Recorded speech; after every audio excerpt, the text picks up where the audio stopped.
भद्रकाले नमो नित्यं सरस्वत्यै नमो नमः। वेदवेदाङ्गवेदान्तविद्यास्थानेभ्य एव च नमो नमः। नम ईक्षितृभ्यः। विसर्गसन्धिः इतरे विसर्गसन्धयः के सन्ति इति पश्यामः। Now this belongs to the 2.2, which means it is the second case. In the Visarga Sandhi, we have the second case. The first case was the Sakara, the first subdivision of the second case was the Sakara Desha. What does that mean? Now, if you remember, this is the second case. We have discussed the first case in entirety. Now, we had done in the first video of the Sakara Desha, which was easy. So, easy beginnings. So we have done Sakara Desha already. Do check that out if you haven't already. Now there are few more cases like Jihva Muliya, Upadhvaniya and the Purnocharana. These are the 2.2 cases of the where the para is the Karkasha Vyanjana.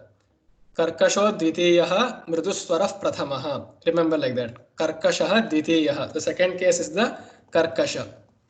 So where the karkasha, the para is the karkasha vyanjana, what happens? If it was the sa, ta, tha, sutatha, shuchicha, shtitha, we have seen what happens. Now if you remember the karkasha vyanjanas properly, these are the 1, 2 sheshas. Is it not?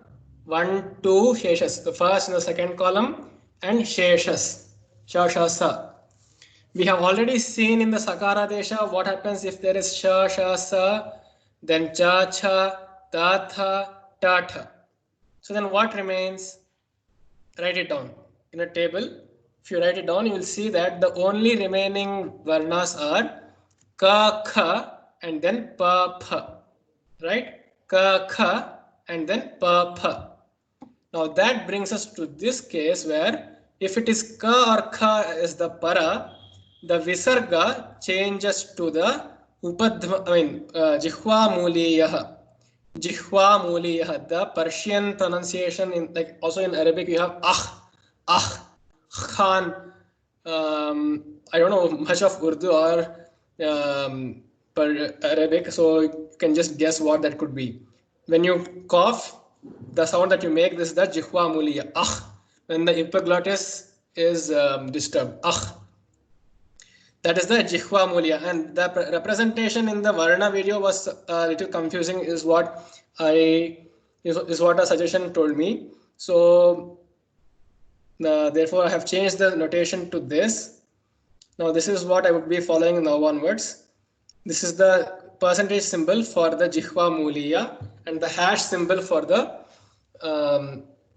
Upadhvaniya. The af sound is the Upadhvaniya and the sound is the Jihva Muliyah.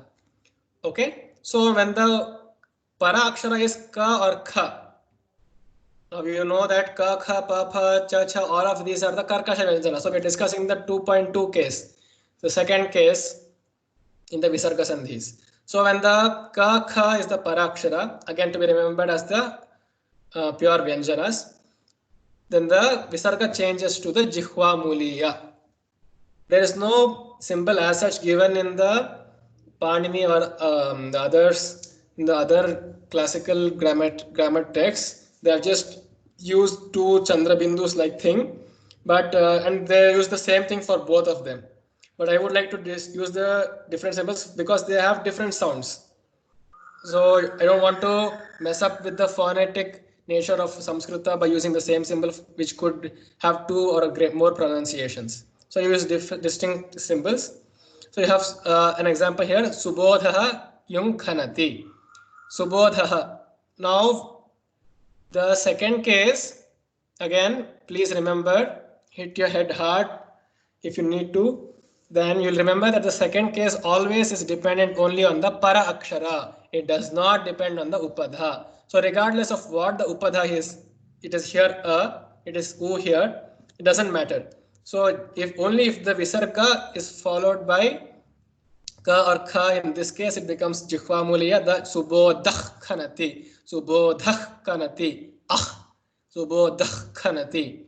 And then the upadhmaniya, if it is per pha. Shishuhu pibati. Oh, here's a typo. Shishuhu pibati. Shishuf pibati. Shishuf, you blow your air over your lips. Shishuf pibati. Shishuf pibati. Now these upadhmaniya, jihvamuliya, visarga and anuswara are known by a proper name. What is that? If you have watched the Varna video, you will know that. The playlist of Varna Varnanam, there we have discussed in detail. Yes, they belong to the Ayogavaha category of Varnas, right? And they are specially named by me as Kapahyam. Kapahyam, it includes Ka, Pa, and then Ha, because that is the Visarga, and also the which is the Anuswara. So these four, these three, the Visarga changing to Jihvamuliya or to Upadhmaniya, is the interplay of these Ayogavahas.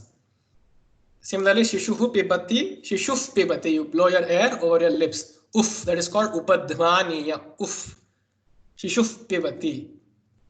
Now the last case, 2.22 here, is the Purna Ucharana, where the Visarga is not changed to anything else, but remains as it is, and you have to pronounce the Visarga completely as you would do at the end of a sentence.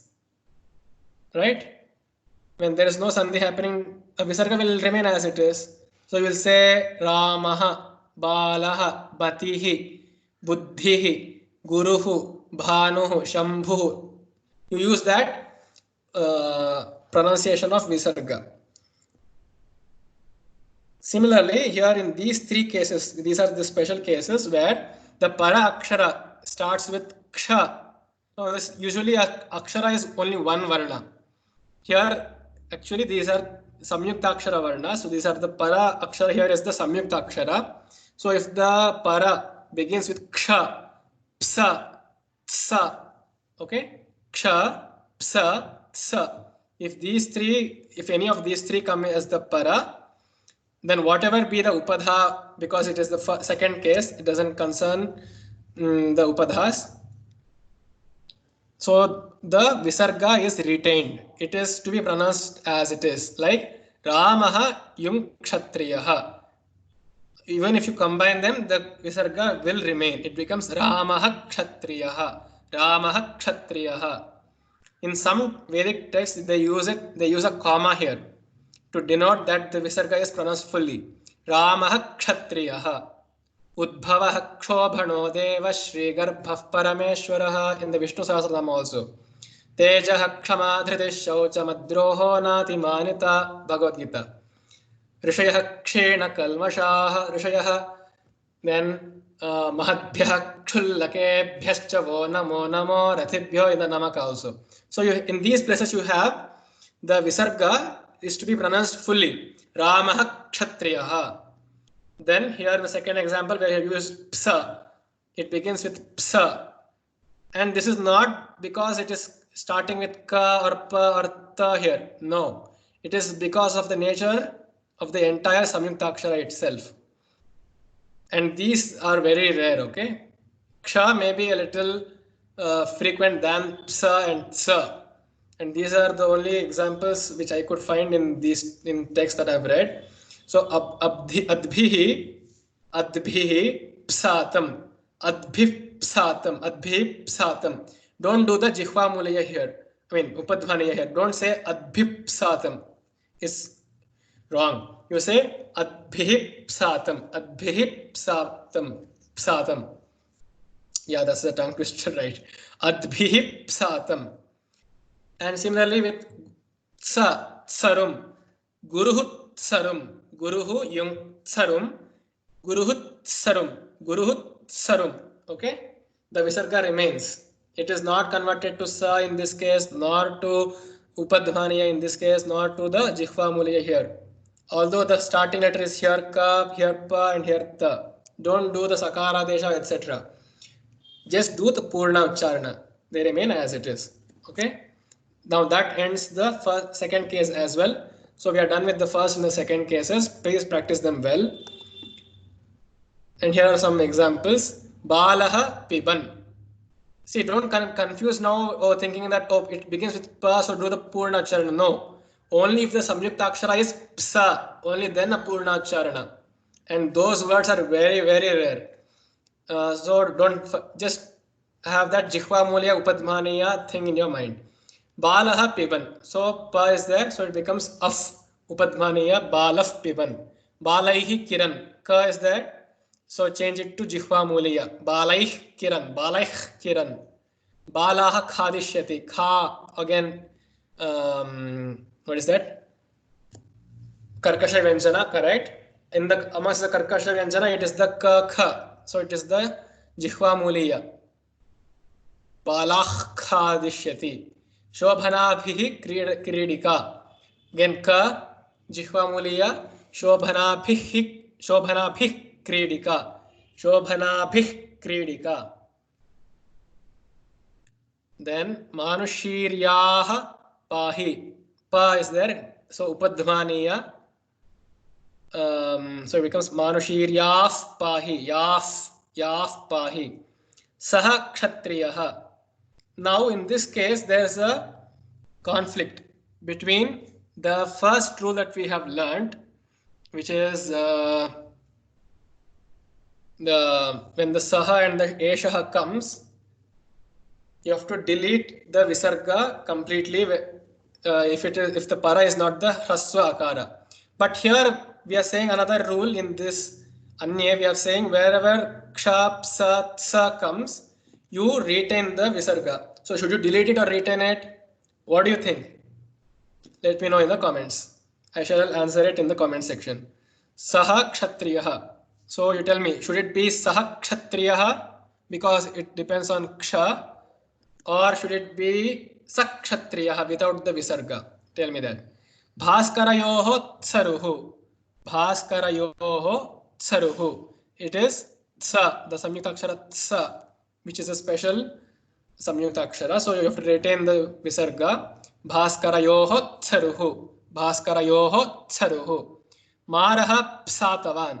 Again, psa samyukta akshara, retain it. Maraha psatavan. Don't do the upadmaniya. Maraha psatavan. Krishnaha patu. There is no samyukta akshara here. It is not a special samyukta akshara conjunct. Do the usual upadmaniya because it is pa. Krishnah patu. Krishnah patu.